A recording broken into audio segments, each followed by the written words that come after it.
back to yet another video of भाई खाता भाई सुन।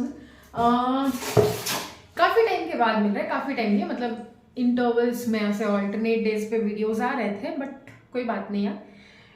अब देखो इतना ज़्यादा टाइम भी मिल नहीं रहा है ना, जितना मिल रहा है उसमें हम कोशिश कर रहे हैं कि वीडियोस ज़्यादा से ज़्यादा बनाए। और क्लास 12 का डिबेंचर्स भी हमने आधा किया हुआ है, आधे पे रोक कर फिर हमने BRS स्टार्ट किया था, तो डिबेंचर को भी कंटिन्यू करेंगे। फिलहाल अभी BRS का एक क्वेश्चन सॉल्व करते हैं, ठीक है। क्वेश्चन देखो आपके स्क्रीन पे होगा, ठीक है, तो आप भी पढ़ो हम भी पढ़ते हैं। क्वेश्चन कहता है on 1st January 2021 Naresh had an overdraft of ₹40,000 as shown by his cash book in the bank column. Checks amounting to ₹10,000 had been deposited by him but were not collected by the bank by 1st January 2021. 10,000 का check उसने deposit किया था लेकिन bank ने collect नहीं किया। Again ये minus का होगा, है ना। नॉट कलेक्टेड लिखा है, not collected, not clear, not credited, ये तो माइनस ही होता है, ठीक है। फिर है आगे, he issued checks of ₹7,000 which were not presented to the bank for payment. अब ये है checks issued but not presented for payment, तो ये तो ऐड होता है। फिर है there was also a debit in his passbook for ₹600 for interest. अब डेबिट बैलेंस पासबुक में था, मतलब बैंक ने कुछ अपना बैंक चार्जेस होते हैं ना, वो डेबिट किया होगा बैंक ने पासबुक में, तो हमको कैश बुक में भी तो इक्वल करने के लिए कुछ प्लस माइनस करना होगा ना, ठीक है। और डेबिट अगर किया है पासबुक में, डेबिट मतलब पासबुक के हिसाब से अगर डेबिट किया है मतलब माइनस हुआ है, ठीक है। तो उसको इक्वल करने के लिए हमको कैश बुक में क्या करना होगा, माइनस करना होगा, तो ये माइनस वाले कॉलम में जाएगा। And ₹500 for bank charges, again 500 for bank charges, तो अगेन ये भी माइनस करना होगा। Prepare a bank reconciliation statement, तो फिर चलो बनाते हैं बैंक रिकॉन्सिलिएशन स्टेटमेंट। फॉर्मेट बना हुआ है, फॉर्मेट इसीलिए बना लेते हैं ना पहले ताकि टाइम वेस्ट ना हो, है ना। नहीं तो आप लोग क्यों ही देखोगे फॉर्मेट बनाते हुए, फॉर्मेट तो आपको पता है ना कैसे बनता है। तो फिर चलो फिर स्टार्ट करते हैं। Bank reconciliation statement as on 1st January 2021, तो यहाँ पे ये डॉट डॉट के जगह में आप लिख सकते हो 1st January 2021, ठीक है।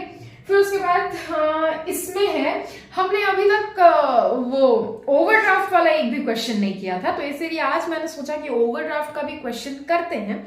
तो इसका ओवरड्राफ्ट दिया, ओवरड्राफ्ट एज पर दी कैश बुक दिया है कितना, 40,000, तो overdraft as per cash book, CB मतलब कैश बुक, ठीक है, 40,000। सिंस इट इज ओवरड्राफ्ट तो amount will be written on negative column, मतलब अमाउंट का कॉलम, ठीक है। फिर उसके बाद कहता है चेक्स अमाउंटिंग ₹2। इससे पहले हम क्या करते थे, एड लिखकर कुछ प्लेस छोड़ते थे, देन अगेन लेस लिखकर कुछ प्लेस छोड़ते थे, ठीक है। फिर उसके बाद जैसे जैसे ट्रांजैक्शन आते हैं, अगर एड में जाएगा तो फिर उधर लिखेंगे, लेस करना है तो फिर इधर लिखेंगे, उससे काम चीजें इजी हो जाती हैं, ठीक है। तो फिर आगे बोलता है cheques amounting to ₹10,000 had been deposited by him but were not collected by the bank by 1st January 2021। तो ये मैंने पहले ही बोला था माइनस होगा, ठीक है। तो इसमें हम लिखेंगे cheques deposited but not collected, कितना, cheque deposited but not collected 10,000, ठीक है। फिर उसके बाद बोलता है he issued checks of ₹7,000 which were not presented to bank for payment। अब checks issued but not presented for payment add होता है, तो फिर ऐड भी करते हैं। ये सारा ना फॉर्मेट मैंने बताया था, तब ये सब क्लियर किया था कि क्यों ऐड हो रहा है, क्यों माइनस हो रहा है, ठीक है। और अगर अभी तक वीडियो नहीं देखे हो तो फिर कमेंट बॉक्स में लिंक होगा, और इस बार सच्ची में लिंक होगा तो जाकर देख लो, ठीक है।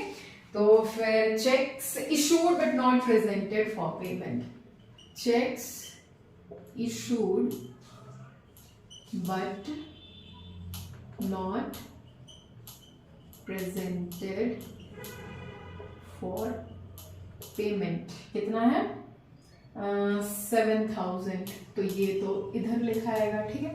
फिर उसके बाद बोलता है there was also a debit in his passbook for ₹600, तो अगेन इंटरेस्ट है, तो ये बैंक ने इंटरेस्ट चार्ज किया, डेबिट किया पासबुक में। तो कैश बुक में मान के चलो, ये देखो इधर बताते हैं, ये मान के चलो कैश बुक है, ठीक है, ये पासबुक, ठीक, इधर अभी तक इक्वल इक्वल था, 100 इक्वल इक्वल था, ठीक है। लेकिन बैंक ने क्या किया, कुछ इंटरेस्ट चार्ज किया है, डेबिट किया है, ठीक है। तो पासबुक में अगर डेबिट किया है मतलब माइनस किया होगा, ठीक है। तो मान के चलो इधर 10 रुपया बैंक ने माइनस कर दिया, ठीक है। तो अब इधर 90 रुपीज हो गया।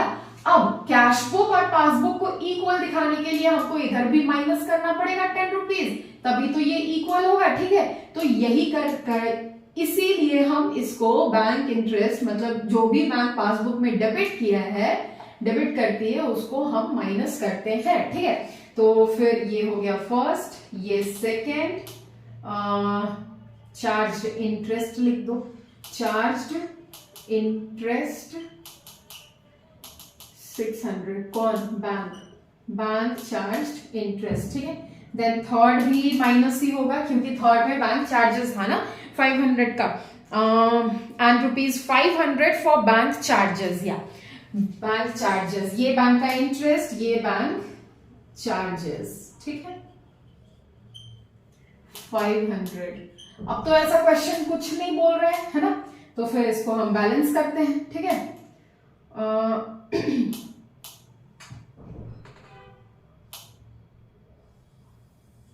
इसको हम बैलेंस करते हैं, 50,000 एंड 1100, तो 50,000 1100, 51,100 और ये आता है 7,000, है ना। तो फिर अब इसमें से इसको माइनस करो, कितना आएगा देखो। हम कैलकुलेटर यूज करेंगे बाबा, कैलकुलेशंस के साथ कोई मतलब खिलवाड़ नहीं। 51,100 माइनस 7,000, 44,100 आंसर है क्या इतना, 44,100, हाँ जी बिल्कुल है 44,100। तो यहाँ पे हम लिख देंगे 44,100 और ये क्या हो जाएगा, balance as per pass of PS, sorry यार, पासबुक, ठीक है, बैलेंस एज पर पासबुक। ये नीचे वाला अमाउंट दिख रहा है कि नहीं दिख रहा है, लाइट आ रहा है ना, अब देखो, अब अमाउंट क्लियर होगा, है ना। तो अब अमाउंट क्लियर होगा, ठीक है। इधर लिखा है बैलेंस एज पर पासबुक, ठीक है।